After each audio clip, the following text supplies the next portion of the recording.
நிம்மதியா இருக்கும், சமாதானமா இருக்கும். எல்லா காரியங்களும் நம்மை தெளிவாய் நடக்கும். காரியங்கள் வேற மாதிரி தோன்றும், ஆனாலும் என்னது, யார் ஜெயம் எடுக்குவாங்க? நம்ம தான் ஜெயம் எடுப்போம். ஏன்னா தேவன் நமக்கு என்ன பண்றாரு? வாரத்தின் முதல் நாளே ஞாயிற்றுக்கிழமை, திங்கட்கிழமை கிடையாது. வாரத்தின் முதல் நாள் இது ஞாயிற்றுக்கிழமை. அந்த முதல் நாள், அதாவது மத்தேயு 6:33 படி முதலாவது தேவனுடைய ராஜ்யம், அவருடைய நீதி. அதுக்கப்புறம் நம்ம எல்லாரையும் விட்டுருவாரு நமக்கு. சரி, கண்கள் கூடி ஒரு நிமிஷம் கர்த்தரை நோக்கி பார்க்கலாம். கர்த்தர் நல்லவர், அவர் பெரியவர், பெரிய காரியங்கள் செய்ய வல்லவர். நம்மோடு அவர் பேச வேண்டும், அவர் நம்மை நடத்த வேண்டும். உங்கள் துக்கம் சந்தோஷமாய் மாறு, உங்கள் கவலைகள் கண்ணீர் எல்லாம் மறைத்து விடும். உங்கள் துக்கம் சந்தோஷமாய் மாறு, உங்கள் கவலைகள் கண்ணீர் எல்லாம் மறைத்து விடும். கலங்காதே மகனே,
கடைசி காலங்களிலே கொடுக்கிற வார்த்தைகளை நாங்கள் உட்கொண்டு அதன்படி நடக்கவும் தேவன் அடியாளுக்கும் அப்பா பிள்ளைகள் விசுவாச பிள்ளைகளுக்கும் இரக்கம் செய்வீராக. நீங்க நடத்துங்க, நீங்க பேசுங்க. இயேசு மூலம் ஜெபம் கேளும் ஜீவனுள்ள நல்ல பிதாவே, ஆமென். கர்த்தர் நல்லவர். நான் எப்பவுமே ஒரு வார்த்தை சொல்லுவேன், நம்மளாம் யாரு? நம்மளாம் விசேஷமானவங்க இல்லையான்றது சில சமயம் நமக்கு எப்படி இருக்கும்? சந்தேகத்தை கொடுப்பான்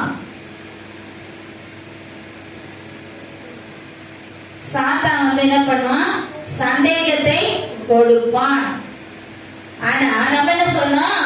அப்பா சாத்தானே, நான் யாரோட பிள்ளை? நான் யாரோட பிள்ளை? ஜெயத்தை கொடுக்கிற என் தேவன் என்னோடு இருக்கிறார், நான் இயேசுவின் பிள்ளை. நான் எப்பவுமே இதை சொல்லி தருவேன் உங்களுக்கு. என்ன சொல்லி தருவேன்? நான் எப்பவுமே என்ன சொல்லி தருவேன் உங்களுக்கு? இதை நான் சொல்லி தருவேன். உங்களுக்கு சந்தேகம், பயம், திகில் இருதயத்துல வரும்போது என்ன சொன்னோம்? அப்பா இப்ப சாத்தானே, நான் ஜெயத்தை கொடுக்கிற இயேசுவின் பிள்ளை அப்படின்னு சொல்லி நம்ம வாயினால அறிக்கையிடும் போது அவர் நம்மளை இன்ட்ரோடக்ஷனுக்காக தான் சொல்லு. நம்ம என்ன பண்ணுவாரு? நிறைய காரியங்களை நம்ம என்ன பண்ணுவோம்? என்னையும் சேர்த்து தான் சொல்றேன், கலங்குவோம், திகைப்போம். ஐயோ, காரியம் இப்படி இருக்குதே. ஆனா ஜெயம் நம் பக்கம் தான் இருக்கு. அது மறைக்கப்பட்டிருக்கும் நமக்கு. சத்துருவான என்ன பண்ணுவான்? அதை மறைத்து வைத்திருப்பான். ஆனா ஜெயம் கொடுக்கிற தேவன் நம்மளோட எப்போதுமே இருப்பார்.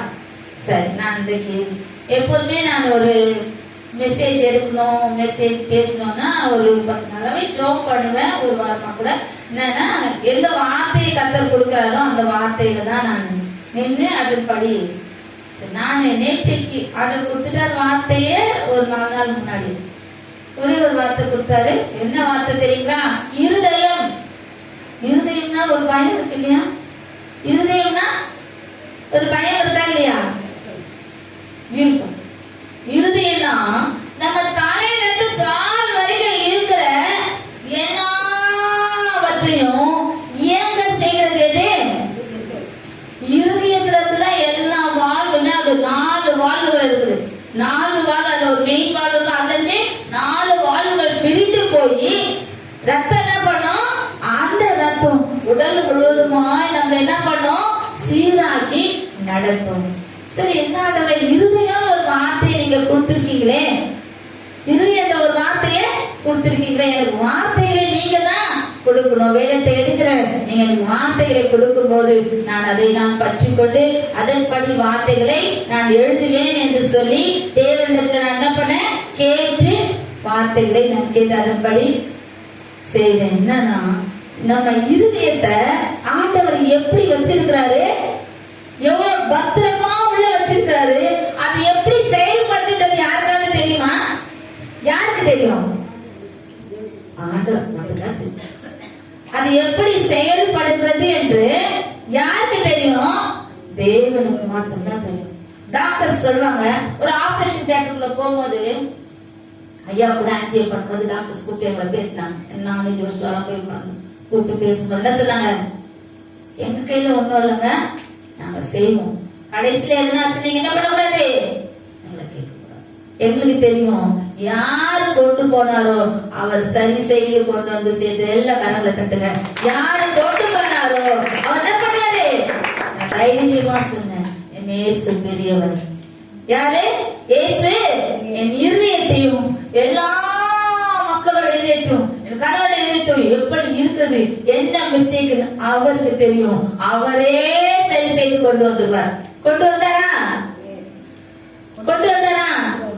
ஒரு சிஸ்டர் கேட்டாங்க என்கிட்ட, இன்றைக்கு அவங்க நம்ம சபையில இல்ல, அவங்க என்கிட்ட கேட்டாங்க, என்ன திரும்ப கேட்டாங்க, போன வாரமே பாஸ்டர் வந்துருவாருன்னு சொன்னீங்க, வந்துருவாரா? எப்படி? 2 வாரம் ஆயிடுச்சு. என்ன தெரியுங்களா, ஒரு ட்ரீட்மெண்ட் பாஸ்டருக்கு அந்த டாக்டர் கூப்பிட்டு பேசினாரு, உங்களுக்கு ஒரு ஸ்பெஷலா ஒரு ட்ரீட்மெண்ட் கொடுத்து அனுப்ப போறேன், இதுக்கப்புறம் உங்களுக்கு அந்த பிரச்சனை வரக்கூடாது, உங்களுக்கு மாத்திரம் தான் அது, மறுபடியும் ஒரு முறை இந்த ஹார்ட்டோட வால்வுல ஃப்ளஷ் பண்ணி அதை கிளீன் அப் பண்ணி நாங்க அனுப்ப போறோம். யாருக்காவது சொல்லுவாங்க? அத தேவனிடத்துல நமக்கு இரக்கம் பெற்றதுனால இன்னும் ஒரு வாரம் கூட நாங்க கூடுதலா இருக்க வேண்டியதா இருந்தது. நான் அவங்க சொல்லும் போது எனக்குள்ள கண்கள் கலங்குச்சு, இதயத்துல ஒரு மாதிரி வேதனைப்பட்டேன்.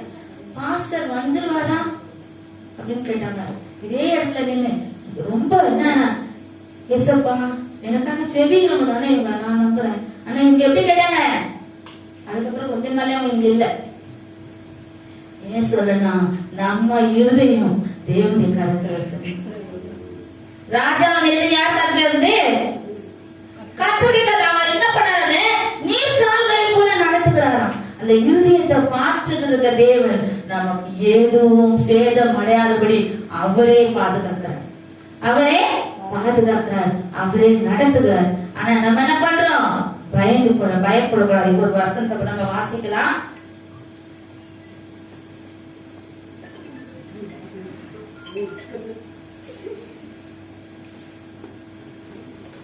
அப்போஸ்தலர் 15ஆம் அதிகாரம் 8-9 வசனம். யூதர்களை அறிந்திருக்கிற தேவன் நமக்கு பசுத்த ஆவியை தந்தருளது போல அவர்களுக்கும் தந்தருளி அவர்களை குறித்து சாட்சி கொடுத்தார். விசுவாசத்தினாலே அவர்கள் இருதயங்களை அவர் சுத்தமாக்கி நமக்கும் அவர்களுக்கும் யாதொரு வித்தியாசம் இராதபடி செய்தார்.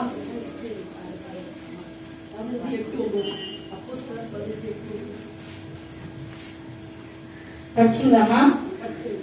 9ஆம் வசனத்தை மறுபடியும் படிங்க. விசுவாசத்தினாலே அவர்கள் இருதயங்களை அவர் சுத்தமாக்கி நமக்கும் அவர்களுக்கும் யாதொரு வித்தியாசம் இராதபடி செய்தார். என்ன பண்றாரு? விசுவாசத்தினாலே, அதாவது கர்த்தரை ஏற்றுக்கொள்றதுக்கு முன்னாடி நமக்குள்ள எவ்வளவு இருக்கும்? எல்லா அலசும் உள்ள இருக்கும். ஆனா நம்ம விசுவாசிக்கிறோம், நான் இயேசுவை ஏற்றுக்கொண்டேன், இயேசு எனக்காக ரத்தம் சிந்தி அவர் பலியாகி 3ஆம் நாள் உயிரோடு எழுந்து எனக்காக ஒரு பலியானால என் இருதயத்துல இருக்க அழுக்கெல்லாம் என்ன ஆயிடுச்சு? சுத்தமாக்கிட்டார். சுத்தமாக்கிட்டாரு நம்ம விசுவாசத்தானா? சுத்தமாக்கிட்டார்.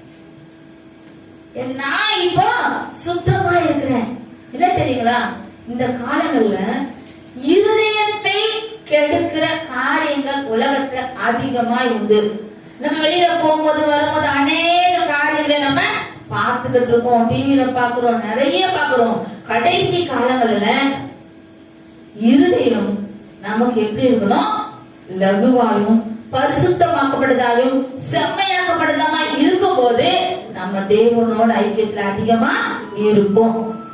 இருக்க மாட்டோமா? தேவனோட இன்னொரு வசனத்தை கூட படிக்கலாம். அப்போஸ்தலர் 8ஆம் அதிகாரம் 21வது வசனம்.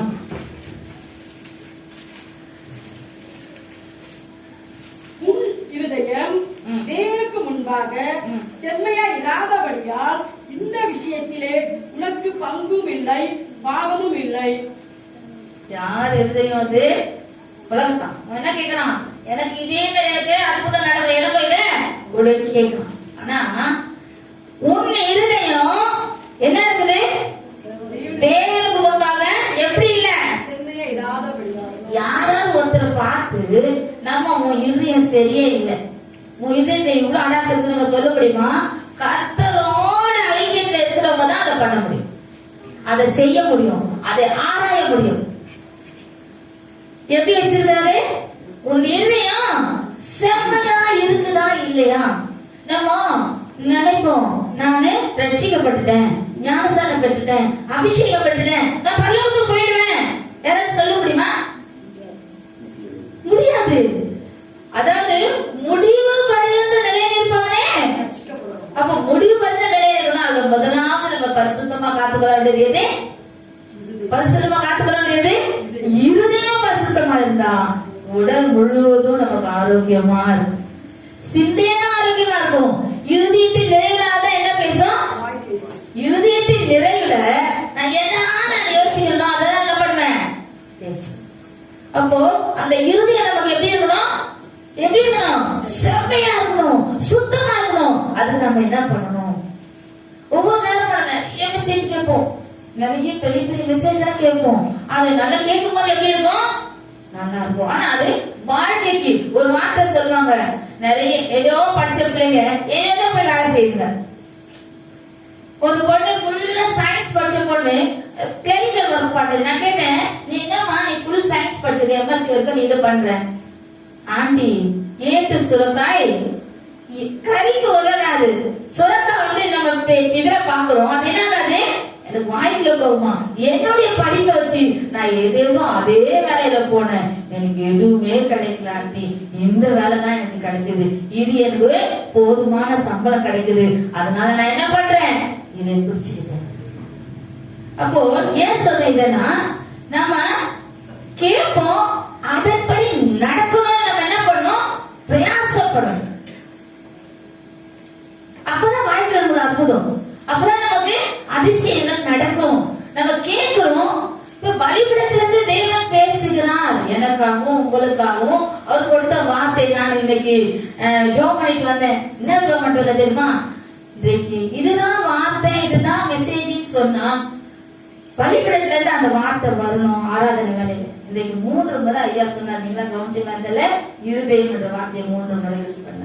நான் அதை நின்று அதை ஃபுல்லா கவனிச்சேன். நான் வெளியே ஒரு 2 முறை வெளியே போயிட்டு வந்தேன். ஆனாலும் அதை அப்போ கர்த்தர் உறுதிப்படுத்தி நமக்கு அது பிரயோஜனம் உள்ளதாய் மாற்றி கொடுத்திருக்கிறார். அதனால நம்ம என்ன பண்ணணும்? இன்னொரு வசனத்தை கூட படிக்கலாம். அப்போஸ்தலர் 7ஆம் அதிகாரம் 23வது வசனம்.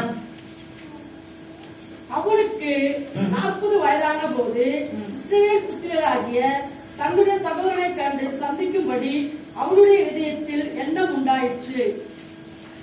யார் இருதயத்தில்? மோசேயின் இருதயத்தில் என்ன வந்துச்சு? எனக்கு 40 வயதாயிடுச்சு, நான் இப்ப போய் என்ன பண்ண போறேன்? என் சகோதரர்களை பார்க்க போகிறேன் என்ற எண்ணம் எங்க வரும்? பாவம் எங்க பிறக்கும்? இருதயத்துலதான். அவருக்கு என்ன எண்ணம் வருது? என்ன எங்க உருவாகுது? இருதயத்துல எண்ணம் உருவாகுது. அப்ப எண்ணம் உருவாகிறதுக்கே இருதயம் தான் நமக்கு ரொம்ப முக்கியமானது இல்ல. இருதயம் தான் எப்படி ஏற்படுது முக்கியமான. அப்ப அந்த இருதயத்தை நம்ம எப்படி காத்துக்கொள்ள வேண்டும்? இருதயம் கரை திரை பிழை இல்லாதபடி ஏதாவது நம்ம தேவையில்லாத சிந்தை வரும்போது நம்ம என்ன பண்ணணும் தெரியுங்களா? என்ன பண்ண? அப்பா இருக்கிற சாத்தானே, என் இருதயத்தை கர்த்தர் பார்க்கிறார். சிலர் பேசுவாங்க, அவங்க பேசுறது நமக்கு தெரியும் அவங்க பொய் சொல்றாங்க, ஏதோ ஒரு காரியம். ஆனா கர்த்தர் சிலரை வெளிப்படுத்தும் போது அவங்க நினைப்பாங்க அவங்க இருதயத்திலிருந்தே உண்மையை சொல்றாங்கன்னு நினைப்போம். ஆனா தேவன் சொல்லுவாரு, என்ன சொல்லுவாரு? இது இப்படி இல்லை, இது இப்படி. யாரை ஏமாத்தலாம்? யாரை ஏமாத்தலாம்? மனுஷன். ஆனா இருதயங்களை மனுஷனும் முகத்தை பார்க்க தேவனை எதை பார்க்கிறாரு? இருதயத்தை. தாவீத எதை கொண்டு அவர் செலக்ஷன் பண்ணாரு? இருதயத்தை பார்த்துதான். எல்லா இடங்களும் வந்தாங்க. எங்க வந்தாங்க? வந்து நின்னாங்க. ஈசா கேட்கிறாரு, இவனா இவனா நீ அபிஷேகம் பண்ணப்பட்டவர், நீ இவனா நீங்க அபிஷேகம் பண்ண வந்தீங்க? இல்ல இல்ல சமச இவன் இல்ல. அவர் எதை பார்த்து அவர் செலக்ஷன் பண்றாரு? எதை பார்த்து செலக்ஷன் பண்றாரு? இருதயத்தை பார்த்து. அவர் நமக்கு ஒரு நன்மையை கொடுக்கணும், நமக்கு எல்லா காரியம் நடக்க இது வேணும். இருதயம் அவருக்கு முன்பாக வெளியேறமா இருக்கிறத நம்ம எப்போ மறக்க கூடாது. எப்போ என்ன பண்ணக்கூடாது? மறக்க கூடாது. இந்த அதாவது இந்த காலம் வந்து நான் சின்ன பண்ண இருக்கும் போது என்ன சொல்லுவாங்க தெரியுமா? இயேசு கிறிஸ்து வரப்போகிறாரு, இது கடைசி காலம், இது கடைசி காலம். எவ்வளவு வருஷம் ஓடிச்சு. ஆனா அவர் ஏன் தாமதிக்கிறாரு? எல்லாரும் பரிசுத்தமாகி அவருடைய சமூகத்துக்கு ஏற்றவர்களா மாறணும்னு அவர் தாமதிக்கிறார். நம்ம என்ன நினைக்கிறோம்? ஆமாப்பா, இந்த கிறிஸ்தவ எப்ப பார்த்தாலும் என்ன சொல்றாங்க? இயேசு வராது, நீ ரட்சிக்கப்படு, நீ ஞானஸ்நானம் சொல்றாங்க. ஆனா அதெல்லாம் கிடையாது. இவங்கெல்லாம் சும்மா சொல்றாங்க. சொல்றத அவங்க சொல்றதுக்காக நான் காதாலே கேட்டுக்க சொல்லும் போது இதெல்லாம் சும்மா. உங்களுக்கு என்ன தெரியும்? ஏதோ ஒண்ணு எழுதி வச்சிருக்காங்க பைபிள்ல, அதுதானே நீங்க சொல்றீங்க. எது சொல்றீங்க? பைபிள்ல எழுதி வச்சிருக்கிறது தானே நீங்க சொல்றீங்க. அதனால நினைச்சு ஜனங்களுக்கு எப்படி இருக்கு? அப்படியே அப்படியே ஆகுது. அதெல்லாம் சும்மாப்பா. காலம் கடைசின்றதுக்கு என்னெல்லாம் இருக்குது பைபிள்ல நம்ம படிக்கிறோம். பஞ்சம் உண்டாகும், பல வியாதிகள் வரும். அங்க அங்க என்ன பண்ணுவாங்க? இப்போ அகமதாபாத்ல என்ன நடந்துச்சு? பிளேன் என்னாச்சு? டேக் பண்ணோன்னு என்னாச்சு? கொஞ்ச நேரத்துல இறங்கி ஃபுல்லா வெடிச்சு. அந்த பிளேன்ல இருக்கவங்க மட்டும் இருந்தா பரவாயில்ல. அங்க ஒரு காலேஜ் பிள்ளைங்க வந்து லஞ்ச் சாப்பிட்டுருக்காங்க. சாப்பிடுற நேரத்துல என்னாச்சு? அது அந்த பில்டிங் மேல வந்து மோதுனதுனால. இதெல்லாம் எதுக்கு அடையாளம்னா, இதெல்லாம் எதுக்கு அடையாளம்? கர்த்தருடைய வருகைக்கு அடையாளம், உலகத்தின் முடிவுக்கு அடையாளம். நம்ம என்ன நினைப்போம்? நம்ம என்ன நினைப்போம்? இதெல்லாம் வந்து நடக்கும், எங்க வேணா எது வேணா நடக்கும். ஆனா இப்ப பாருங்க, புதுசா ராஜ்யத்துக்கு ராஜ்யம் எழுப்போம் இருக்கா பைபிள்ல வார்த்தை? ராஜ்யத்துக்கு ராஜ்யம் எழுப்பிக்கிட்டே இருக்குதா? இப்ப பாருங்க, நேற்று நியூஸ்ல கேக்குறேன், இஸ்ரேல் ஈராக்கும் சண்டை. திடீர்னு ஈராக்குக்கும், ஏன்னா வேதத்துல எழுதி வைக்கப்பட்டவை எல்லாம் நடக்கும். நம்ம சொன்ன மத்தவங்க என்ன பண்ணுவாங்க? இவங்களுக்கு எல்லாம் ஒன்னும் இல்லை, ஏன்னா நம்ம படிக்கிறோம், அந்த பயம் நமக்குள்ள இருக்குது. அப்ப இருதயத்துல நம்ம என்னதான் நினைக்கிறோமோ அதெல்லாம் நம்ம என்ன பண்ணுவோம்? யோசிப்போம், வாயில பேசுவோம். அப்போ இருதயத்தின் நிறைவினால் என்ன ஆகும்? வாய் பேசும். இருதயத்தை குறித்து இன்னொரு வார்த்தை கூட படிக்கலாம். சங்கீதம் 95வது அதிகாரம் 10வது வசனம். 40 வருஷமாய் நான் அந்த சங்கதியை ஆலோசித்து அவர்கள் வழிவேகி போகிற இருதயமுள்ள ஜனம் என்றும் என்னுடைய வழிகளை அறியாதவர்கள் என்றும் சொல்லி.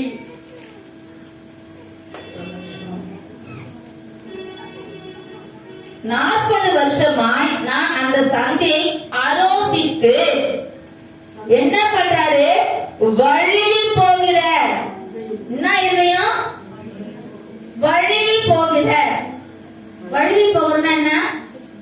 எது கேட்டாலும் இது எனக்கு இல்ல. வழுவி போகிற இருதயம் என்ன ஆகும்? இருதயம் வழுவி போகிற இருதயம் உள்ள ஜனம் என்றும் என்னுடைய வழிகளை அறியாதவர். யார் வழிகளை? கர்த்தருடைய வழிகளை என்ன பண்றது இல்ல. சில சமயம் நம்ம அறியாது கிடையாது. கர்த்தர் இதுதான் இப்படிதான் அப்படிதான் அப்படிதான் அழகா நடத்துவார். ஆனா என்ன பண்ணுவோம்? அது கிடையாது. இப்போ எனக்கு இப்ப செய்யுங்க. அவர் ஏற்ற காலத்துல ஏற்ற காரியங்களை நிறைய நமக்கு செய்து கொண்டே, ஜெபத்தை கேட்கிற தேவன், பதில் கொடுக்கிற தேவன் என்ன பண்ணாரு? நம்ம கூடவே இருக்கிறார். அது என்ன பண்ணுவோம்? நிறைய நேரத்துல மறக்க செய்யும். சத்துரு என்ன பண்ணும்? சத்துரு என்ன பண்ணும்? நம்ம சிந்தைய, எண்ணங்களை, இருதயங்களை அது சிறை பிடிக்க நம்ம என்ன பண்ண கூடாது? விடவே கூடாது. என் இயேசு பெரியவர். எப்பவுமே என்ன சொல்லணும்? அந்த வார்த்தைய அந்த இருதயத்தின் ஆழத்துல சொல்லி பாருங்களேன், அற்புதம் உடனே நடக்கும். எனக்கு நடந்திருக்குது. சாத்தான் சொல்லுவான், நீ ஜெபிக்கிறல இது இப்ப நடக்காது. இருதயத்துல வரும். இருதயத்துல வார்த்தை எப்படின்னாவும் சிந்தையில வந்து நீ ஜெபிக்கிறல ஆனா ஒண்ணும் கிடையாது. நான் சொல்லுவேன், அப்பா எப்படி சாத்தானே ஜெயம் கொடுக்குற இயேசு என்னோட இருக்கா. ஏன்னா அவர் யாரு? பெரியவர். எங்க இருந்து வரணும் அந்த வார்த்தை? வாயில இருந்தா? எங்க இருந்து வரணும்? இருதயத்தின் ஆழத்திலிருந்து வரத பார்த்து சத்ரு விலகி ஓடும். எங்க இருந்து வரணும்? நம்ம இருதயத்தை பத்தி தான் பார்த்துட்டு இருக்கோம். இருதயத்தின் ஆழத்திலிருந்து என்ன வரணும்? எனக்கு ஜெயம் கொடுக்கிறவர் பெரியவர் என்னோட இருக்கிறாரு. நீ யாரு? எனக்கு இப்படி ஒரு என்ன சொல்ற நெகட்டிவ் சொல்றதுக்கு நீ யாரு சத்துருவே அப்படின்னு சொல்லி சாத்தான நம்ம என்ன பண்ணும்? அதட்டணும். வார்த்தையினால என்ன பண்ணும்? அவன் நாம கிட்ட வரவே கூடாது. என்ன வரக்கூடாது? கிட்ட வரவே கூடாது. நம்ம அப்படி பேசும்போது என் இயேசு பெரியவர் எப்பவுமே சொல்லிட்டே இருங்க. என் இயேசு பெரியவர். எப்பெல்லாம் நமக்கு பிரச்சனை மாதிரி கொண்டு வந்து காட்டுவோம். சாப்பான் கொண்டு வந்து காட்டுவது பாரு, இது பாரு, இது எப்படி இருக்கு பாரு அப்படின்னு நின்னதுப்ப சொல்லணும். நம்ம இது வந்து ஒரு ரகசியம் தான் இது. அதாவது நம்ம ஜெயப்படுத்த ரகசியங்களை நம்ம பிள்ளைகளுக்கு சொல்றோம். என்ன சொல்லணும்? நான் சொல்றேன் விசுவாச பிள்ளைகளுக்கு, இயேசு பெரியவர் என்பதை யார் அறிஞ்சிருக்கிற? எங்க அம்மா இருந்திருக்காங்க, எங்க அப்பா இருந்திருக்காரு, எங்க அக்கா. அப்படி இல்ல, நான் அறிஞ்சிருக்கேன். சொல்லி பாருங்க அடிக்கடி. என்ன சொல்லுங்க? இயேசு பெரியவர் என்பதை நான் அறிந்திருக்கிறேன்னு இருதயத்தின் ஆழத்துல இருந்து சொல்லுங்க. வழி போகிற இருதயம் நம்ம விட்டு ஓடும். என்ன பண்ணும்? வழி போகிற இருதயமே வராது. அதுக்கப்புறம் 95:8 வசனத்தை படிங்க. இன்று அவருடைய சத்தத்தை கேட்டீர்களாகில் வனாந்திரத்தில் கோபம் ஊட்டின போது சோதனை நாளிலும் நடந்தது போல உங்கள் இதயத்தை கடினப்படுத்தாதேயுங்கள். என்ன பண்ணுங்க? இருதயத்தை கடினப்படுத்தாதீங்க. தேவனுடைய வார்த்தைய உட்கொள்ளுங்க. இருதயத்தை கடினப்படுத்த கூடாது. எப்பவுமே இருதயம் லகுவா இருக்கும் போது தேவன் நம்மளோட எப்பவுமே எண்ணிப்படுவார். லகுவா எப்படி இருக்கணும்? இருதயம் அவர் சொல்ற வார்த்தையை கேட்கறதுக்கு நம்ம எப்பவுமே ஆயத்தமா இருக்கணும். ஏசு என்னோட பேசணும், ஏசு என்னோட பேசணும். அதாவது யாருமே நான் பிறக்கும்போதே ரொம்ப பரிசுத்தமா, நான் வாழ்றதெல்லாம் ரொம்ப பரிசுத்தம் யாரும் சொல்ல முடியாது. தேவன் ஒருவர் மாத்திரம் தான் பரிசுத்தர். ஆனா ஒவ்வொரு நாளும் நம்மளை பரிசுத்தப்படுத்திக்கணும். என்ன பண்ணணும்? காலையில ஜெபிக்கும் போது ஏசப்பா என்ன பரிசுத்தப்படுத்துங்க. நான் ஜெபிக்கிற ஜெபங்களை எப்படி போனோம்? அவர் சமூகத்துக்கு போகணும். அதுதான் இந்த வார்த்தையில என்ன இருக்கு? உங்கள் இதயத்தை கடினப்படுத்தாதீங்க. இதயத்தை என்ன பண்ணக்கூடாதா? எதுவுமே நடக்காது. எதுக்கு அப்படின்னா கடினமா நம்ம நினைக்கவும் கூடாது, பேசவும் கூடாது. அவர் எப்படி இருக்காரு? நம்மளோட எப்பவுமே இருக்காரு. நம்ம தேவன் எப்படி இருக்காரு? எங்கும் நிறைந்தவராய் எருசலேம் தேவன் நம்மளோட எப்போதுமே இருக்கிறதுனால நம்ம என்ன பண்ண முடியாது? நம்ம என்ன நினைக்கிறோம், என்ன பேசுறோம் எல்லாமே அவருக்கு தெரியும். பிள்ளைகளுக்கு அதை வந்து நம்ம என்ன பண்ணணும்? வீட்லயே டீச் பண்ணணும். நீ என்ன பண்ணு? ஆண்டவரோட பேசு. ஆண்டவரோட ஜெபிக்கும் போது அவரோட என்ன பண்ணு? பேசு. இதயத்தை நேரா அவர் நேரா திருப்பு. இன்றைக்கு வாலிப பிள்ளைகள் என்ன பண்ணும்? கர்த்தருக்கு நேரா இதயத்தை திருப்பு. ஜெயம் கிடைக்கும். அநேக காரியங்கள் நம்ம ஜெயம் எடுக்கலாம். அதாவது ஒரு வார்த்தை சொல்லுவாங்க, 7 வருஷம் வருஷம் நீங்க கஷ்டப்பட்டீங்கன்னா 70 வருஷம் நல்லா இருக்கும். 7 வருஷம் என்ன தெரியுங்களா? 9th 10th +1 +2 அதுக்கப்புறம் என்னது 3 வருஷம் காலேஜ். அந்த 7 வருஷத்துல நம்மளால முடிந்த அளவுக்கு போராடி படித்து நம்மளால எவ்வளவு ட்ரெயின் அப் ஆகணுமோ அதுக்கப்புறமா நல்ல நல்ல நல்ல நல்ல ஜாப்ல போறோம். அத என்ன பண்ணுவாரு? அந்த 7 வருஷம் வாலிப பிள்ளைங்க என்ன பண்ணணும்? படிக்கிற நேரத்துல படிக்கணும், வேதத்தை வாசிக்க வேண்டிய நேரத்துல வாசிக்கணும், ஜெபிக்க வேண்டிய நேரம் அவங்களுக்கு ஒரு ஜெபம் ஒதுக்கி ஜெபிக்கும் நேரம் ஒதுக்கி ஜெபிக்கணும். ஜெபிக்கிறதுக்கு எல்லாருமே இதுதான் என்னோட நேரம், ஜெபிக்கிற நேரம். எனக்காக கர்த்தர் என்ன பண்ணாரு? அவர் வந்து நின்றுட்டார், காத்துக்கிட்டு இருப்பார். என்னோட விண்ணப்பங்களை நான் அவர்கிட்ட சொல்ற நேரம் இது, அதிகாலையில நான் சொல்ற நேரம் இது. அந்த இருதயம் அதிகாலையில எழுந்து ஜெபிச்சு பாருங்களேன், அவ்வளோ அழகா நம்ம என்ன ஆகும்? இந்த வார்த்தைகள் அவரோட நம்ம பேசுது, பாட்டு பாடி ஆராதனை பண்ணி அவரோட பேசும்போது நம்ம இருதயம் அவரோட ஒன்றாகும். நம்ம என்ன பண்ணலாம்? சந்தோஷமா மகிழலாம். கர்த்தர் இருதயத்தை பார்க்கிற தேவன். அதனால இருதயம் என்ற வார்த்தை வந்தோடனே நான் என்னான்றதே எனக்கு வசனம் இருக்குது தெரியல. ஆனா திருப்ப திருப்ப திருப்ப கர்த்தர் என்ன சொல்றாரு? வசனம் கொடுத்து இன்னொரு வசனத்தை பார்க்கலாம். சங்கீதம் 97வது அதிகாரம் 11வது வசனம். நீதிமானுக்காக வெளிச்சமும் செம்மையான இதயத்திற்காக மகிழ்ச்சியும் விதைக்கப்பட்டிருக்கிறது. யாருக்கு? நீதிமானுக்காக வெளிச்சமும். இருளே இல்லை, இருள் இல்லாத நடப்பான். இது இல்லாத வழியில செம்மையானவர்களுக்காக என்ன கொடுக்கிறது? இதயத்திற்காக மகிழ்ச்சியும் விதைக்கப்பட்டிருக்கிறது. மகிழ்ச்சி நமக்கு என்ன பண்றாரு? இருதயத்தை ஒவ்வொரு நாளும் என்ன பண்ணும்? வாஷ் அவுட் பண்ணிட்டே இருக்கும். ஆண்டவரே, தேவையில்லாத சிந்தைகள் என் இதயத்துல வரக்கூடாது, அப்படியே நெகட்டிவான வார்த்தைகள் என் இதயத்துல தோண்டக்கூடாது. நான் இதயத்துல தோன்றதுனால நான் வாயில பேசுவேன். அதனால என்ன பண்ணும்? பாசிட்டிவாவே என்ன நடத்துங்க, நீங்க நடத்துவீங்க, இயேசு என்னோட இருக்கீங்க. அப்படி இயேசு இயேசு இயேசு நம்ம இருக்கும் போது அவர் நம்ம எல்லாத்தையும் என்ன பண்ணுவாரு? காரியங்களை எல்லாவற்றும் மாறுதலா நமக்கு அமைத்து கொடுக்கும். அதாவது ஆமான் என்ன பண்ணாரு? முதல் கைக்காக தூக்குமாறு செஞ்சிட்டார். அவ்வளவுதான், நாளையோட அவரோட கதை முடியும். அவருக்காக உபவாசித்து ஜெபிட்டு இருக்காங்க. எஸ்தர் என்னாச்சு? காரியம் ராஜாவுக்கு திடீர்னு ஒரு யோசனை தோணுச்சு. அந்த புக்கெடுத்து படிக்கப்பா, அதுல யார் நன்மை செய்தாங்க, அவங்களுக்கு நான் ஏதாவது செய்யணும். அது நடக்க வேண்டியதே இல்லை. கர்த்தர் நடக்காதவைகளையும் நடத்தி நம்மளை ஜெயமாய் வெற்றியாய் ஜீவனோடு பாதுகாப்பார். ஆமென். அவர் நம்மளோடு இருக்கிறார், அவர் நம்மளை நடத்துகிறாரு. அவர் எப்படியெல்லாம் நம்மளை நடத்தணுமோ செம்மையான வழியில நம்மளை நடத்த அவர் வல்லவராய் இருக்கிறார். அதுல பாருங்க 2 நாளாகமம் 12வது அதிகாரம் 12வது வசனம்.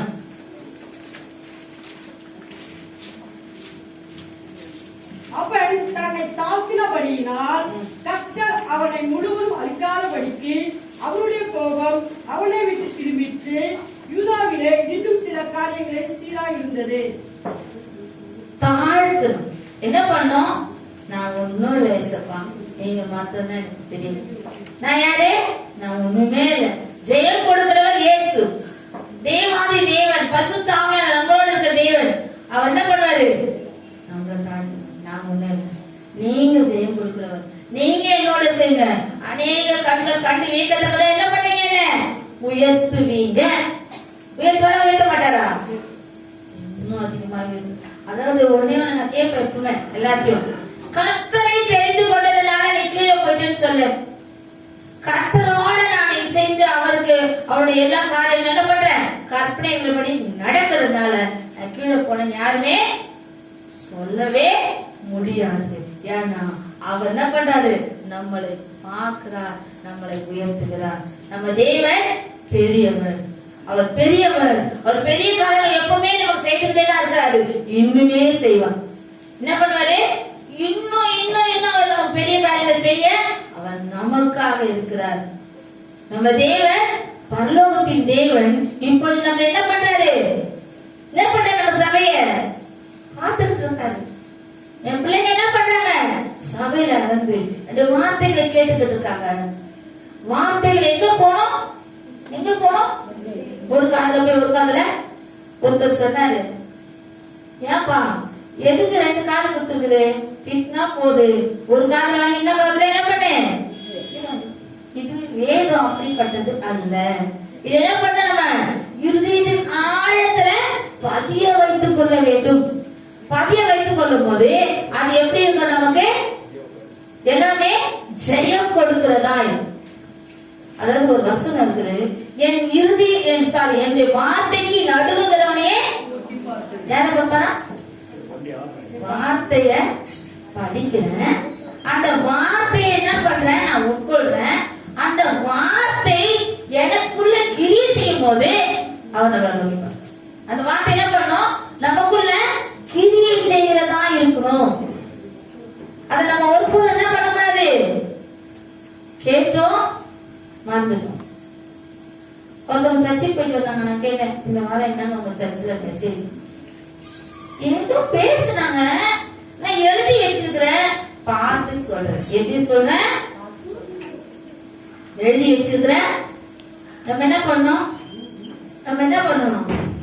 இருதயத்திலே நம்ம என்ன பண்றோம்? எழுதியும். எங்க சர்ச்சையில இதான் மெசேஜ், எங்க பாஸ்டர் இதான் சொன்னாங்க இன்னைக்கு. அதனால இது எனக்கு இந்த வாரம் முழுவதும் எனக்கு போதுமானபடி இருக்கும் அந்த வார்த்தைகள் அப்படின்னு நம்ம என்ன பண்ணோம்? இருதயத்தின் ஆழத்திலே நம்ம எழுதி வைத்துக் கொள்ள வேண்டும். நம்ம வாயை திறந்து என்ன பண்ணோம்? இயேசு எனக்கு அற்புதர், இயேசு என்னை காண்கிறார், இயேசு எனக்கு அற்புதம் செய்வார். நம்ம சொல்ல சொல்ல சொல்ல நம்ம என்ன பண்ணுவோம்? நமக்கு நெகட்டிவா சிட்ட கொடுக்கிற என்ன பண்ணுவோம்? ஐயோ இவங்க யாரு? ஜெயத்தின் பிள்ளைகள். நம்மள யாரு? அதே ஜெயம் கொடுக்கிற தேவனுக்கு, ஜெயம் கொடுக்கும் தேவனுக்கு கோடி கோடி ஸ்தோத்திரம். வாழ்வளிக்கும் இயேசு ராஜாவுக்கு வாழ்நாளெல்லாம் ஸ்தோத்திரம்.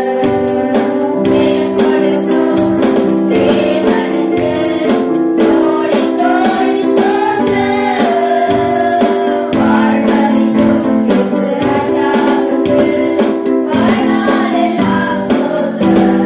அல்லேலூயா அல்லேலூயா பாடுவேன் ஆனந்த துணியா உயர்த்துவேன்.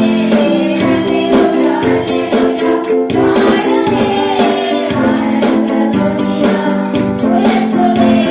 தேவனுக்கு கோடி கோடி ஸ்தோத்திரம்.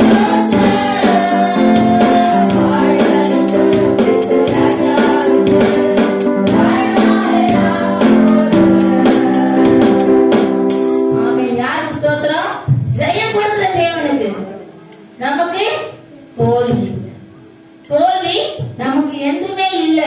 ஏன்னா நம்ம இதயத்தை தேவனுக்கு தாழ்த்திட்டோம், அவரை நோக்கி பார்க்கிறோம், அவரையே நம்பணுங்கள. அவர் ஒருபோது என்ன பண்ண மாட்டாரு? கைவிட மாட்டார். இயேசு கைவிட மாட்டார், ஒருபோதும் கைவிட மாட்டார். இன்னொரு வசனத்தை கூட படிக்கலாம். 2 நாளாகமம் 9:23. சாலமோனின் இருதயத்திலே தேவன் அருளிய ஞானத்தை கேட்பதற்கு பூமியின் ராஜாக்கள் எல்லாரும் அவன் முக தரிசனத்தை தேடினார்கள். பூமியில சாலமோனுக்கு தேவன் கொடுத்த ஞானம், அதாவது 1000 சர்வாங்க தகவலை செலுத்தினார். யாரு? சாலமோன். அப்போ ஆண்டவர் கேட்டாராம், அப்பா இவ்ளோ நீ தியாகமா நீ செய்ய, உனக்கு என்ன வேணும்?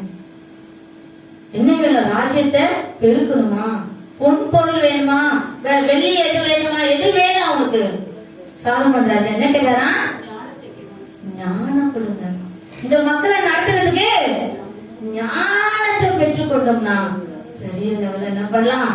மாறிடலாம். ஞானத்தை என்ன பண்ண? சாலமோனின் இதயத்திலே படிங்க. சாலமோனின் இருதயத்திலே தேவன் அருளிய ஞானத்தை கேட்பதற்கு பூமியின் ராஜாக்கள் எல்லாரும் அவன் முக தரிசனத்தை தேடினார்கள். முக தரிசனத்தை, முகத்தை பார்த்தாலே என்ன ஆகுது? வாயிலிருந்து வர வார்த்தைகள ஞானமா வருது. வருது. அது கேட்டது இவங்களுக்கு பிரயோஜனம் உள்ளதா இருக்குது. அதனால என்ன பண்றாங்க, ஐயோ சாலமன் ராஜாவை நம்ம பாத்திர மாட்டோமா, அவர் பேசினா அவ்வளவு சந்தோஷமா இருக்குது. ஏன்னா தேவனிடத்துல ஞானத்தை பெற்றது. தேவனிடத்துல, அதுதான் யாக்கோபு 1வது அதிகாரம் 5வது வசனம், உங்களில் ஞானத்தை பெறுங்கள். என்ன பண்ண, தேவனிடத்தில் கேட்கிறவர். அவர் என்ன பண்ணுவாரா, அந்த வசனத்தை படிங்க. உங்களில் ஒருவர் ஞானத்தில் குறைவுள்ளவனாய் இருந்தால் யாவருக்கும் சம்பூர்ணமாய் கொடுக்கிறவர், யாவருக்கும் சம்பூர்ணமாய் கொடுக்கிறவர், ஒருவரையும் கடிந்து கொள்ளாதவரும் ஆகிய தேவனிடத்தில் கேட்க கடவன், அப்பொழுது அவனுக்கு கொடுக்கப்படும்.